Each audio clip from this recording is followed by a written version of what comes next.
நன்றி மறப்பது நன்றன்று. இது இந்த காணொளிக்காக, இந்த கணத்துக்காக இல்லை, என் காலத்துக்கும் நான் ஞாபகம் வச்சுக்கணும்னு நினைக்கிறது. எல்லோரும் சேர்ந்து இதை என் கையில் தூக்கி கொடுத்துருக்கீங்க. ரொம்ப கனமாக இருக்குது. அவ்வளோ அன்பு உள்ள நண்பர்கள்லாம் வந்து சொன்னாங்க, வெளியில் உங்களுக்கு பெரிய ரெஸ்பான்ஸ் இருக்குது அப்படி இப்படி சொன்னாங்க. அப்போல்லாம் ஒன்றும் தெரியலை. ஆனால் அதை வந்து பார்க்குறப்ப அவ்வளோ வியப்பாக இருக்குது. எனக்கா, நிஜமாலே எனக்கா இவ்வளோ அன்பு, எனக்கா என் உழைப்புக்கு இவ்வளவு அன்பு கிடைக்குமான்னு அவ்வளோ வியப்பாக இருக்குது. மலைச்சு போய் நிற்கிறேன், பேசவே முடியலை. எப்படி நன்றி சொல்லலாம்னு யோசிச்சு பார்த்தா தெரியலை. சரி, நன்றின்னே சொல்லிடலாமே அப்படின்னு தோணுச்சு. இந்த கப்பை முதல்ல பிக் பாஸில் காமிச்சு இந்த கோப்பை கிட்ட பேசுங்கன்னு சொன்னாங்க. அப்போ சொன்ன வார்த்தையை மறுபடியும் ஒரு முறை ஞாபகப்படுத்தணும்னு நினைக்கிறேன். அதுதான் நான் என் நன்றியை சொல்கிற விதத்துக்கு சரின்னு நினைக்கிறேன்.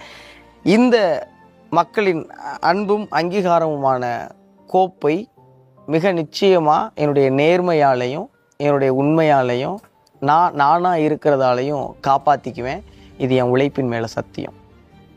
நெஞ்சம் நிறைந்த நன்றி உங்க எல்லாருக்குமே.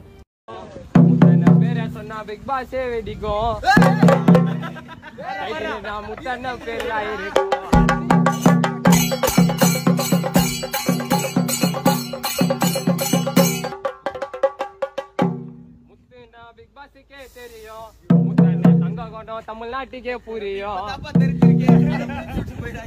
டைட்டில் என்ன முத்து பேரு இருக்கும். வந்தா போதும் பிக் பாஸே சொல்லிக்கோ.